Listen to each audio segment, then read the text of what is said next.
Welcome to the Venezuelanalysis podcast. I'm your host, José Luis Granados Ceja. The Venezuelanalysis podcast brings you independent, on-the-ground, English-language coverage of Venezuela and the Bolivarian process. You'll hear news and in-depth analysis about the country, as well as coverage of leftists and grassroots voices.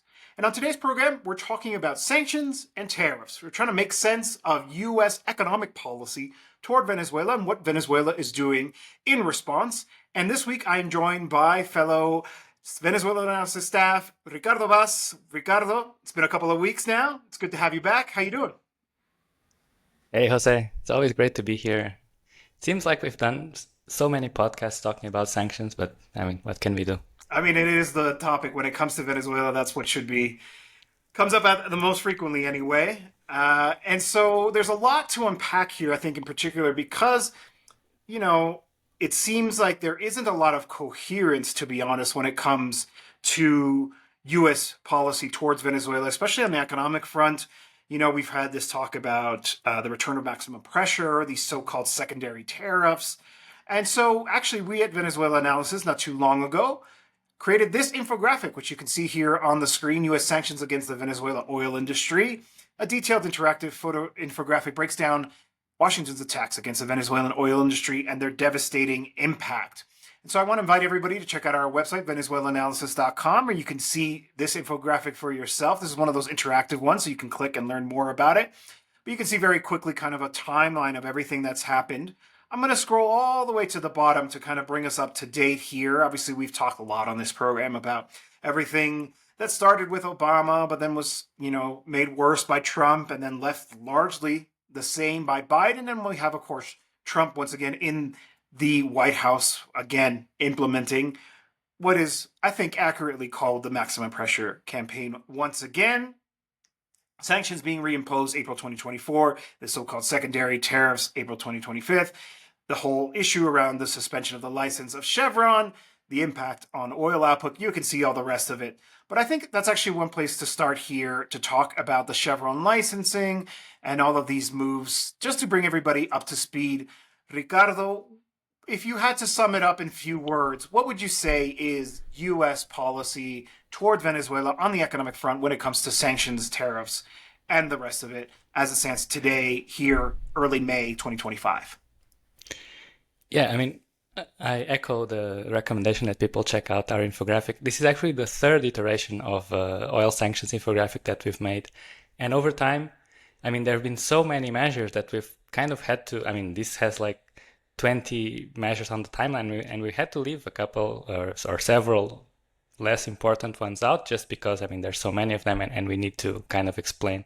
But it shows you just how big a priority this has been for successive administrations and through the Treasury Department trying to impose this economic terrorism. I don't think it's an exaggeration to say, to strangle what is Venezuela's most important revenue source. So, I mean, we have been building up to Trump for a while, ever since he got elected and then he got into office. And the first approach, I mean, we talked about this, was one of engagement, which was even beyond what we would expect, with the special envoy Granol coming to Caracas. And we felt that, between the two paths that the administration could take, either a more pragmatic approach in light of the, previous failures, including in Trump 1.0, or, just rinse and repeat with maximum pressure. We felt that maybe, that early sign suggested that, they're not going to do the same thing all over again. But then, as time went on, and if we fast forward to the present, it's only been 3 months of the Trump administration. And there's the whole other aspect about migration, which we're not going to touch a lot today. But when it comes to the economic approach to Venezuela, it is, I mean, we are back to maximum pressure, at least maximum pressure, because as you were mentioning, there's also something new which Trump invented from who knows where, the secondary tariffs, which I know you also discussed because, I mean, Mexico is right next door. But, secondary tariffs, which for now are just a threat. So the administration is saying that any country that receives an oil shipment will be hit with a 25% tariff on, their trade with the US. And you discussed this. I also wrote about this on how absurd it is. But, sometimes logic is not really the way to go about it. Because, I mean, you have a private corporation that operates in Spain and it receives a Venezuelan crude shipment, and then it's the Spanish olive oil exporters who get hit with, not them, but the importers who get hit with an import tariff. So perhaps because of the whole impracticality, it has not been implemented as of now, and Venezuelan crude continues to flow. But sometimes the threat is the whole idea, right? I mean, you impose this threat and you force either potential customers to walk away because they do not want the added risk, they do not want to get in trouble, or to cover the risk, you force Venezuela to sell oil at a bigger discount. So even without the measure actually being implemented in full, it has an immediate impact in affecting oil revenues, which is the ultimate purpose of what these measures are. And we are right now in early May, and the date on the calendar is May 27. That was the deadline that the administration gave, first and foremost to Chevron, which is, I think it's not an exaggeration to say, the most important foreign partner in the Venezuelan oil sector. The joint ventures in which Chevron is involved produce roughly 25% of the output. But I mean, again, it's worth recalling that Chevron is a minority partner in those ventures, even though it operates a lot of the oil fields and is in charge of the exports. But it's not like those barrels are going to go down to zero once Chevron leaves, but it's going to be an uphill battle to maintain or even expand production, like it had been on an upward trend. So May 27 is on the calendar, not just for Chevron, but also for other European partners and foreign corporations who just had agreements to import Venezuelan crude or other products. So the question is, once we get to May 27, does Chevron get another short-term license, which could also be, what the Trump administration did in its first term, but with a more restrictive license, which is force the company to stay, but without having any long-term prospects. So it's not going to be making any investments and so on. So it's just kind of keeping things going. And they might do so because of other considerations. So I guess in the next podcast we can decide how to evaluate that. Yeah, we'll keep an eye and see what actually happens with that. But the deadline feels really close. It doesn't feel like there's going to be an extension. It looks like things are, at least from what we've seen of the limited reports, that things are indeed winding down. So there was some speculation that this policy was actually maybe aimed at sort of a long-term strategy at privileging U.S. companies. I think the fact that we haven't seen a license, the fact that this actually is winding down, tells us that speculation was not on the mark, that it looks like, in fact, this is very much going back to the Trump one government policy of trying to choke the economic lifeline out of Venezuela to really, really put as hard, as heavy pressure as possible. Yeah, absolutely. And I think one aspect to keep in mind is that there are many chessboards, if you can call it like that. So, when we talk about Trump's foreign policy, he went hard at Ukraine and promised an impending peace deal, and it seems like that's not going as according to plan as it was envisioned. There are negotiations with Iran, which are constantly being sabotaged by the Zionist entity and its surrogates in the US. And I mean, of course, there's the whole genocide going on in the Middle East. So and of course the trade war with China, which China has not backed down and has reciprocated. And I was just reading a report this morning that the analysts were forecasting some significant drop in Chinese exports, which did not come to place. So the attacks against China are not working. And so in this context, does Trump or do his foreign policy advisors actually single out Venezuela as something where he can get a victory, or at least a foreign policy target that he might want to look strong upon? It reflects other priorities and not necessarily what it wants to do with Venezuela. As you were saying, I mean, I was, we always discuss different scenarios. I was kind of on the more pragmatic. I thought there would be a new approach, but as you were saying, what we've seen so far, I mean, we have to evaluate based on what we've seen. It doesn't seem like that's, it's always a competition between different paths, but it doesn't seem like that one is winning right now. Quite the contrary. It seems like the more hawkish approach, from Rubio and people like him, is the one that's setting the agenda right now. We have to see. I mean, if Trump has a foreign policy victory like Ukraine and he secures a peace deal, maybe he'll be less inclined. He'll have his positive headline somewhere else, and might grant Chevron another 3 months. We'll see. But it's kind of it's doubly uncertain, and we're talking about measures that affect tens of thousands of lives. What sanctions imply for Venezuela, and it's even worse that it might respond to other factors. I have here one of the stories we have from April 16th from our colleague Andreina Chavez. We know with Trump's usual bravado, his kind of, plain speak that he uses quite often, the headline here reads, Maduro rejects U.S. economic hegemony as Trump touts sanctions, tariffs, impact. And of course, the takeaway for me there is the way that Trump speaks about this. Venezuela has no money, kind of boasting about the actual really severe impact that these policies obviously actually do have.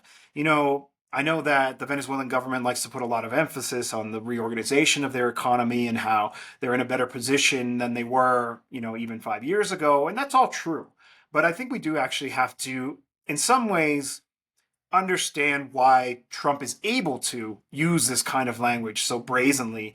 I have a colleague who says that she's grateful for this because they say the quiet part out loud all the time. When he was on the campaign trail, he's like, oh, we would have had all that oil. We were so close to it, right? It's not that different from Democratic White House policy in that sense. But I do think it's really troubling. And I appreciate the point that you make that, of course, there's a human impact to this. And that's a part that we at Venezuelanalysis always want to underline, that Venezuelans are being impacted by this. Of course, government coffers are going to be impacted by this. How the government responds, well, we'll get to that at the end of the program. But the other thing I wanted to ask you about, you actually shared this with me, this op-ed from Laura Loomer. Not that we're trying to give her a platform or any more of an audience than she already has, but nonetheless, it does say something important here, where she talks actually in a critical way of the suspension of the license that allowed Chevron to operate there. And of course, Loomer apparently was responsible for the firing of a number of people inside of the White House. So somebody without influence she is not. So what do you think this says about the Trump coalition and when it comes to Venezuela and the actions that it's taking right now against the Maduro government? Yeah, I think first of all, it shows that it's not a united front. So there are many competing views and competing interests when it comes to foreign policy in general and Venezuela in particular. I was surprised. I mean, we have to leave aside the exceptionalist nonsense of, this is our backyard, we should decide what happens there. And also kind of an overestimation of U.S. influence in the Venezuelan oil industry, which is a lot, and also explains why the industry is so vulnerable to sanctions. But it's not what it used to be. But it shows that there is an internal debate on what to do with respect to Venezuela and oil in particular. And this goes back to, the second path, what was called the MAGA sanctions or the America First sanctions policy, which tying to your prior point, the Venezuelan people are never a factor. Nobody cares. No policymaker in the U.S. cares about the impact on the Venezuelan population. So this was an approach in terms of how can the U.S. leverage sanctions to favor its own interests. And when we talk about its own interests, we're talking about corporate interests. And so here Loomer makes the case that, which it's plain for all to see, that if Chevron leaves, it's not like Venezuela is just going to cry over spilled oil in this case. The market works, so it's just going to sell oil to other destinations which are less favorable. China is further away.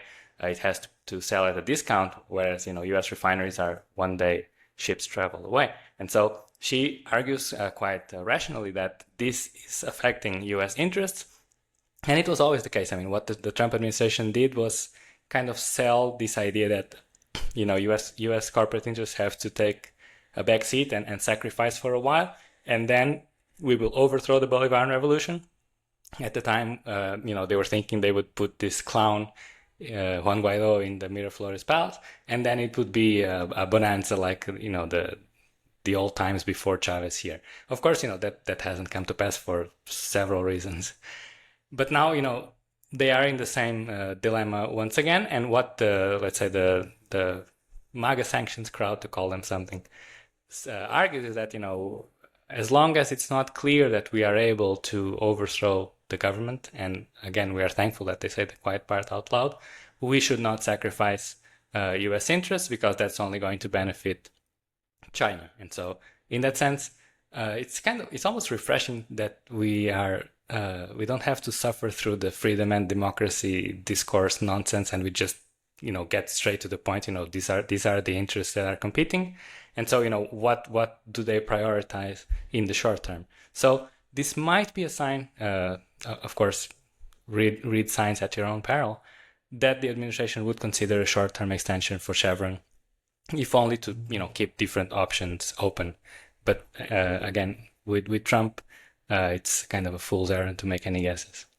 Yeah, and I think it's always so important to remember the domestic considerations that are happening, right? I mean, we knew these Liberation Day tariffs, which actually, curiously enough, also had Venezuela on the list. Now those all been kind of paused for initially 90 days and converted to just 10% across the board for every country.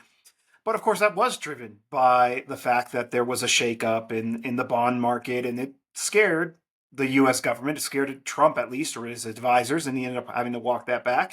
So that domestic consideration around oil policy, is this ultimately actually favoring China? Should we revisit it in that kind? Plays a big role.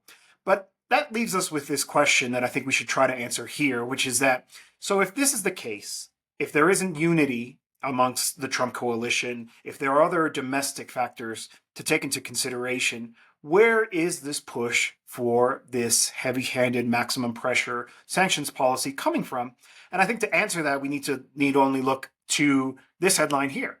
Machado urges U.S. to hold firm on Venezuela's sanctions as Chevron pushes to stay. And this is from earlier this week, so this is not outdated information here. This really confirms what we always suspected all along. The push for sanctions policy, for the return to maximum pressure, comes from the same voices that are now also pushing for the abstentionist policy, to once again kind of go back to that earlier policy where there is really no engagement with the government in Venezuela. There is this hope that regime change will be effective. They'll be able to install a puppet, and therefore it's not even worth trying to even pretend to compete in the elections, which we know are coming up, and I'm sure we'll get to that in a future episode. So I wanted to hear your thoughts about, what do you think is driving Maria Corina Machado, but that's sort of that US-based hardline opposition as well, to continue pushing for this policy? And is there awareness on the ground in Venezuela that this voice, which is so celebrated abroad, outside of Venezuela, as some kind of democracy champion and advocate for human rights, which we know is absurd, if they know that she's the one who's pushing to make their lives harder there inside of Venezuela? These days when these things get around on Twitter, someone was sharing a video. I think it was Rafael Caldera. Rafael Caldera was one of these U.S. aligned presidents back in the I mean, he had two terms. The last one was in the 90s. And he was saying, I don't remember the context, but he was saying, it's absurd for any Venezuelan to argue against foreign investment or foreign economic cooperation in their own country. I mean, what are we talking about? I mean, we need to let the most petty political differences aside. But here, in the case of Machado, I mean, it's not now. I mean, and she has argued for worse things, if we can call it like that. Like outright military operations and so on. I think it answers to two things. I mean, but first, I mean, yeah, everyone on the ground is aware of how her path to power, the power that her family promised her, because she comes from these elites that have been elites for more than 200 years. People know that her path to power goes through, the suffering of the majority here in Venezuela. So that's no secret. And I mean, one of the episodes we did was right after the inauguration, and that kind of was reflected in the size of the crowds that she was able to mobilize. But it's also a matter of political survival.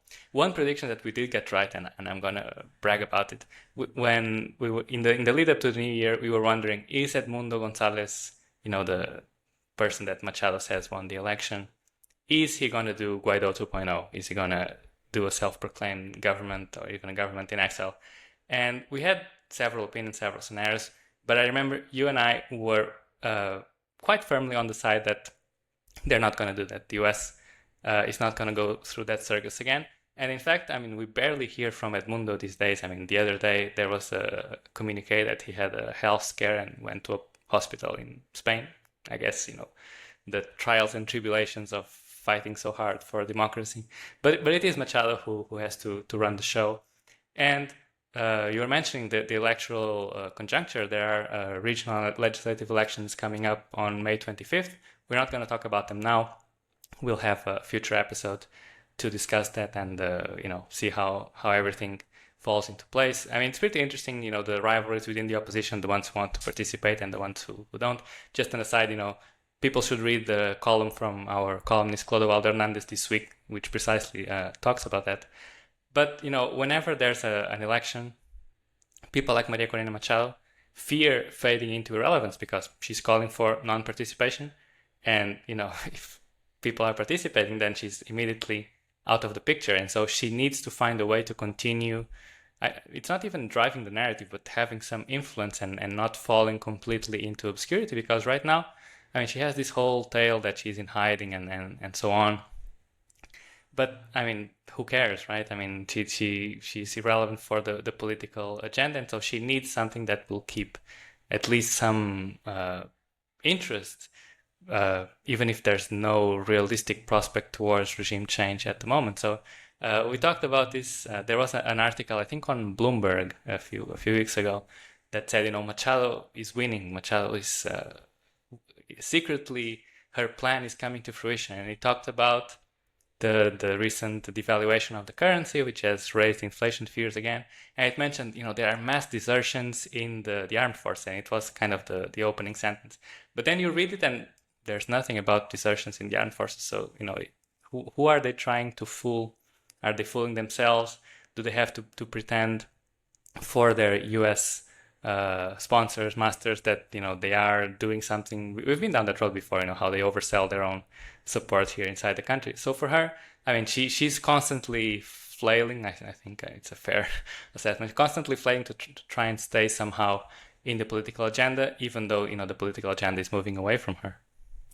I saw as well she was trying to claim victory with these diplomats that were in the Argentine embassy, saying quite literally that it was the second most protected space aside from Miraflores Palace, which is obviously an exaggeration. There's a lot more sensitive things that require a lot of, military police supervision inside of Venezuela. But even trying to say that, like, oh, this shows how weak things are, just really grasping at straws, what I think is the phrase I would use. And I think it really also serves to highlight how important this imagination is when it comes to Maria Corina Machado about her place away, the way that she is sold abroad. And I'm finding it comforting to know that people inside Venezuela are aware that she's the one who's putting forward this policy that's making life more difficult for Venezuelans on a day-to-day basis. The economic policy that the U.S. is imposing on Venezuela. But I wanted to bring up another thing here. I did want to mention that article that you said, as we have it here up on the screen, from Clodovaldo Hernandez, Venezuela's legislative and regional elections. A unified government faces a divided opposition. Please check that out, Venezuelanalysis.com.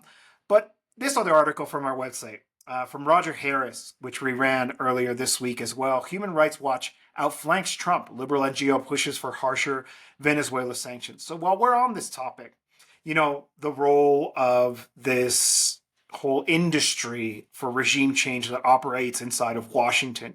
If you could talk a bit about what they're doing to also help create the scenario that makes it possible for Trump to get away with what he's trying to do in Venezuela, and more broadly, right? The more room that Trump has to win victories, or claim victories, the more he's able to do even harsher and more repressive and more reactionary things in other areas.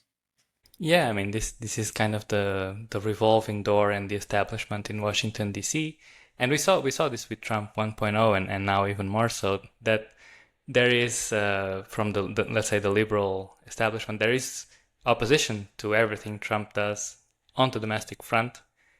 But then when it comes to foreign policy, it's the opposite. They criticize Trump for not going, not being hawkish enough and not starting enough wars. And now there's even a more absurd contrast, because people are, and rightfully so, horrified by the crackdown on migration, and yet they manage to criticize, or at least appear to criticize that, while ignoring the root cause. And that's why you see, I'm sure we can find Human Rights Watch complaining about the treatment of migrants, and yet here they are, not in the same breath, but in the next breath, arguing for more sanctions against Venezuela, and this is kind of, this also ties to this exceptionalist perspective that the US has to do something about the evil in the world. And here it also goes to all the work that we've done on sanctions, because they argue for more targeted sanctions or individual sanctions against whoever the US decides is violating human rights, and then that will teach them a lesson.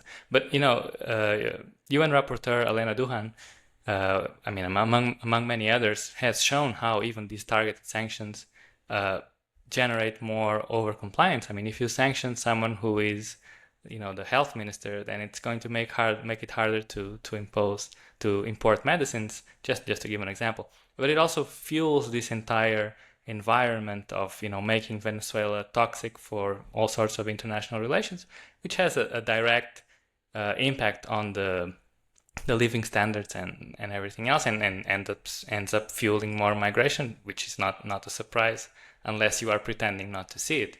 So this was a nice article from Roger, great friend of Venezuelanalysis, and also a solidarity activist from Task Force on the Americas, kind of laying out the case that Human Rights Watch and how flawed it is, and how in the end an organization that has human rights in its title is openly advocating for repressing the human rights of Venezuela. I mean, many more peoples in the global south, but Venezuelans in particular, in this article. When we were about to run this article, I made the mention in our editorial chat that we should mention who the author is. So I'm just going to scroll down here and share that with you. You can see it there. Martina Rapido Regosino, North Andes researcher in America, Human Rights Watch America's division. I think it's important to name these people. I mean, there should be some kind of accountability where you, from the comfort of an imperialist country making a fat salary, can advocate for policies that are incredibly destructive and harmful to working class Venezuelans in this case. It kind of reminds me of people like Jeff Ramsey. I remember there was an article, I believe it was yours, Ricardo, around how, these voices are the ones that provide liberal cover for what is essentially imperialist policy in the Americas. Jeff Ramsey, of course, having worked for the Washington Office of Latin America, and now working where? The Atlantic Council, right? One of these think tanks that is dedicated basically to providing some kind of justification for U.S. imperialist adventures abroad and the entire military-industrial complex, which sustains this entire ecosystem, right? Of course, always remembering that there is a whole machine behind this that actually makes sure that there is a justification for Trump's $1 trillion spending on the Pentagon this year, breaking that ceiling. Of course, as an aside, every time I hear that figure, I'm reminded of the fact that, Glenn Greenwald was convinced that Trump was going to cut the budget because of one passing comment that he made and saying how the left is irresponsible for not taking him at his word. I think the fact that Trump was the one to break that ceiling, $1 trillion, tells you everything and how you shouldn't fall for these kinds of characters who for whatever reason, purport to think that they have kind of a contrarian or anti-establishment line and end up actually, like Jeff Ramsey, like Martina Rapido, to actually sustaining this entire discourse, which leads to very real suffering for people throughout the globe. Yeah, I mean, we're not going to dedicate a lot of time to Glenn Greenwald, but how the mighty have fallen, back to the the NSA Snowden leaks, to then a completely irresponsible, to put it mildly, perspective in Brazil. So let's move on and do something more interesting. I don't actually think he's fallen from anywhere. If you look at some of his writing, he wrote about, I believe it was the gathering against the Summit of the Americas in Argentina, and just like a really kind of a irreverent, really disrespectful way of talking about the Latin American left. So I don't think he's all that changed. I mean, he's always been like that, but I mean, at least for a while he did some serious journalistic work. When if you ignore the rest of it, which of course we shouldn't, but at least I mean it was enlightening in for some time. Yeah. Okay, so the final thing that I want to talk about today. So we've set the scenario. We've talked about what the actual policy is, what is driving it. So what's the response? And I think that's where we can wrap up today in talking about what the Venezuelan government is doing in response. I mentioned previously that, they've obviously rethought their economic model. In some ways, there are very positive indicators, but there are also some troubling ones as well. And I think we've yet to see the full impact of some of U.S. policies under Trump towards Venezuela now. I do anticipate that it will make things harder. So I wanted to bring a couple of headlines here, and then I'll turn it over to you, Ricardo. We have here Venezuelan government appeals for foreign investment ahead of oil sanctions deadline. This is for March. And then since then, we've seen a couple of things here. We've seen the reaction from China rejecting the U.S. tariff war. We also have seen the Venezuelan vice president traveling to China, meeting with senior leadership there. We have this quote here from Delcy Rodriguez saying, China-Venezuela cooperation is becoming an extraordinary antidote to the criminal imperialist economic war. And of course, we also saw Maduro very recently in Russia to participate in the commemorations of the victory over fascism there. There's a lot of important names actually there as well. I saw Lula was there. But of course, they signed a strategic partnership agreement while they were there, that this high-level direct, engagement between the presidents of Venezuela and of Russia, and of course, other senior figures in their respective governments. So can you talk to us more about the Venezuela strategy? Is it pinned, exclusively on these new relationships, on hopefully this time around actually making it into BRICS, or is there also a thought to how to develop the national economy so that there is less of a reliance on sort of these external factors? Yeah, I think, let's say national economic sovereignty is the priority in the long term, but they need to develop these new alliances right now in order to eventually get there. So, there's a lot of discourse about diversifying the economy and diversifying revenue sources, diversifying exports. I think that's much more advanced in terms of initiatives than actual impact right now. And there's still a lot of an overwhelming dependence on the oil sector, and that's why we haven't seen. You're right. We haven't fully seen the impact of the ramped up pressure, the return to maximum pressure, let's call it. But there have been some kind of premature suffering because people start speculating because we're going to have a shortage of foreign currency, so the black market starts to ramp up, and because of the current context where the government kind of took a step back in terms of regulation and liberalizing a lot of areas in order to stabilize the economy, so it doesn't have the regulatory tools to crack down, or even the political will to crack down on speculation. So it is a bit of uncertainty that we're navigating right now. But these international meetings, Maduro not just talking to Putin there and signing a new strategic cooperation agreement, but he also had a conversation with China Xi Jinping and other global leaders. There was a very nice photo op with Ibrahim Traore from Burkina Faso, which was great to see.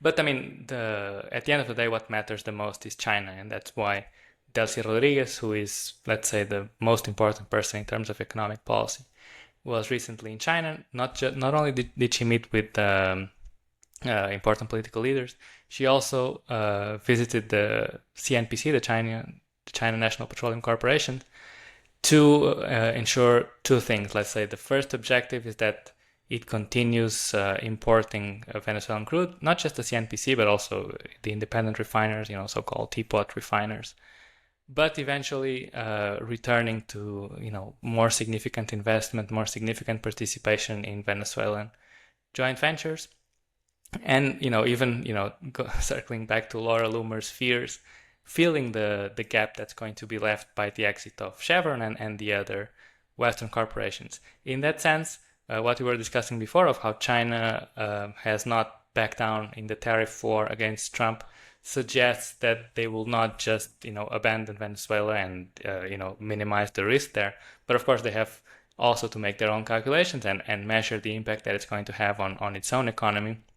But China cannot, even if Venezuelan oil imports are a small percentage, even that, if those refiners go bankrupt, then it's going to drive up internal production costs, which again, added to the tariffs, might have a more significant impact. So those are all factors for the Chinese leadership to measure right now in deciding how much they want to engage with Venezuela. But Venezuela has improved in its readiness to fight sanctions. I mean, it's kind of inevitable once. I mean, if you cannot import a spare part, you develop it on your own, or you search for new alliances. We discussed a long time ago how Iran became a key partner for the oil sector. First supplying fuel, then supporting in the reactivation of refineries. And I think it was Francisco Rodriguez who wrote a while ago on how the Iranian oil industry first suffered under sanctions back in the 1980s and then recovered, and how you cannot expect an immediate recovery from Venezuela, but kind of a long-term development of antibodies, let's say anti-imperialist antibodies, to kind of shield the industry from this impact. BRICS remains the long-term goal, and I think it would mean a lot politically if Venezuela is able to enter the alliance. But that might not have it will have a political impact, but not necessarily an economic impact right away, because that kind of infrastructure is still lagging. Paradoxically, it might be that Trump's extremist antics end up accelerating the development of alternative trade mechanisms, payment mechanisms, and so on, that make the world economy less vulnerable to sanctions and less dependent on the US dollar.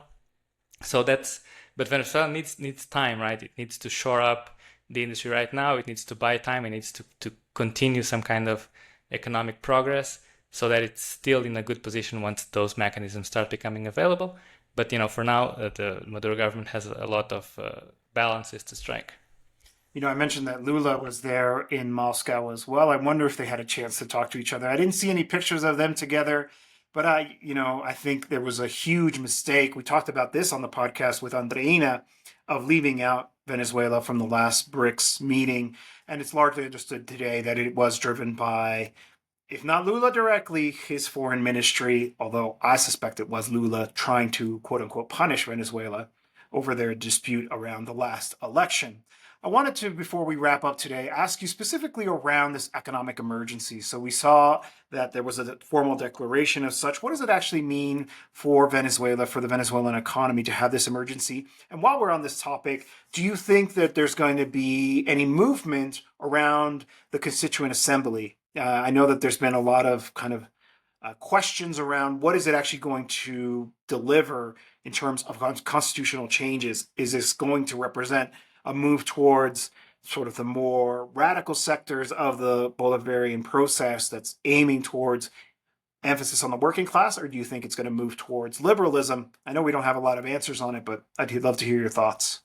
Yeah, so the economic emergency decree, it has been invoked several times. It most of all affords the government more flexibility to kind of introduce emergency measures in the economy if necessary. So if it has to suspend certain tax collection or add some extraordinary expenditure to the budget, it's more expedited without having to go through the National Assembly and so on.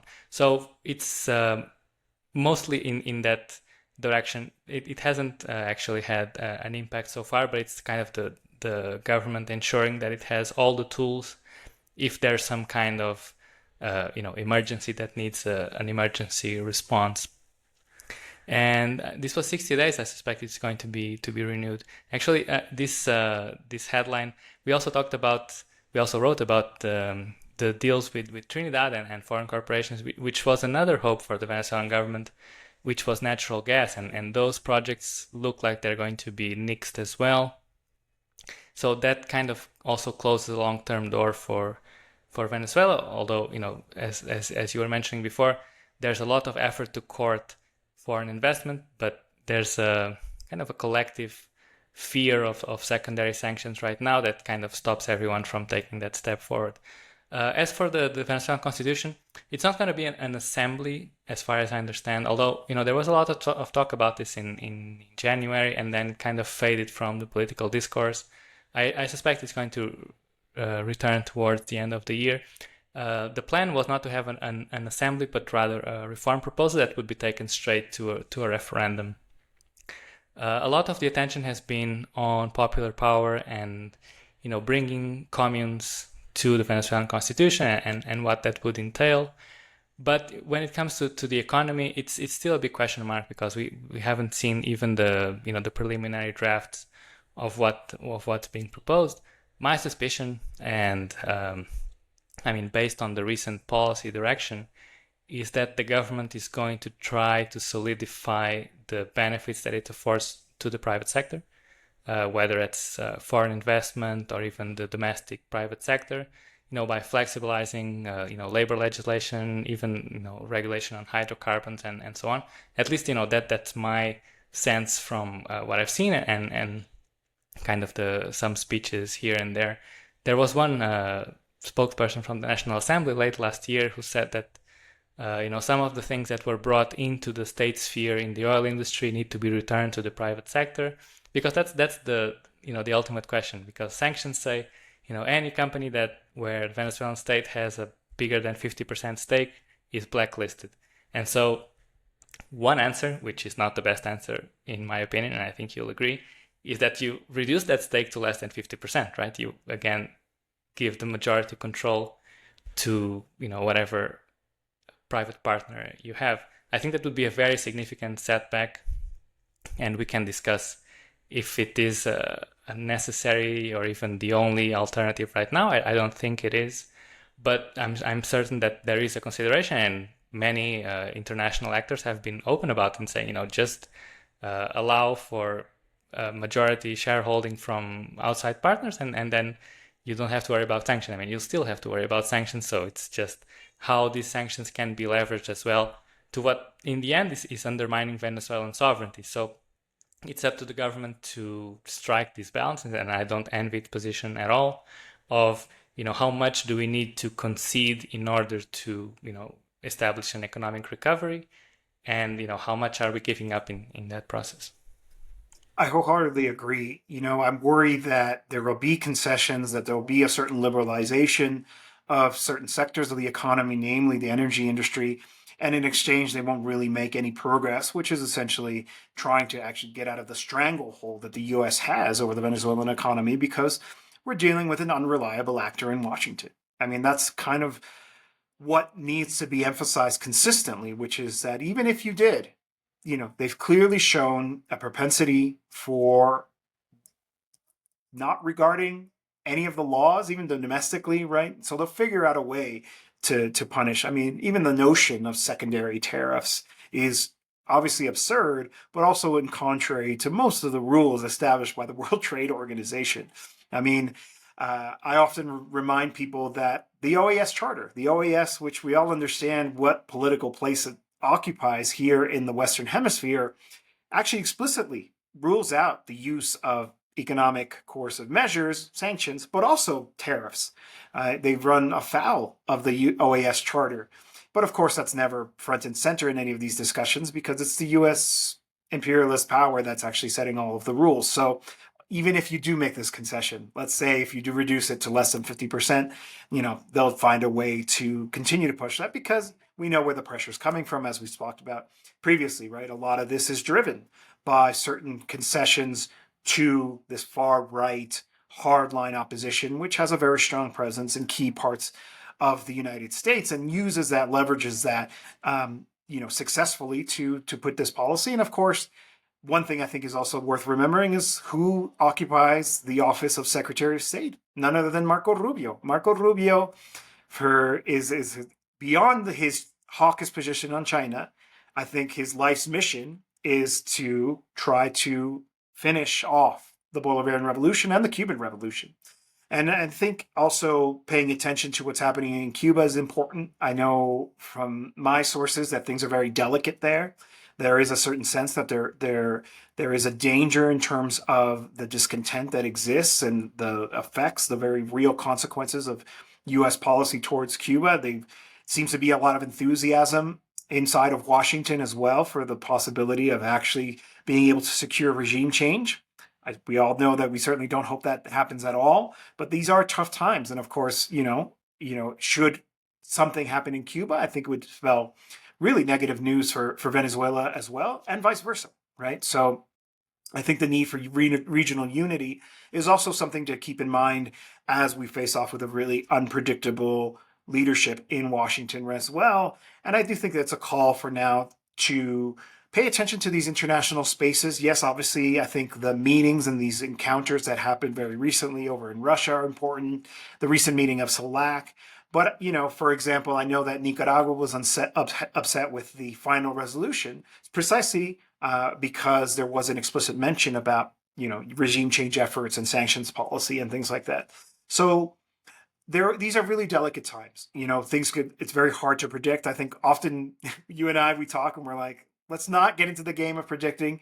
But, there is a certain sense that these kinds of measures could ultimately be very consequential when it comes to these processes happening throughout Latin America. Yeah, just picking up on where you left off, I think this is the time for regional unity and it's the time for international solidarity.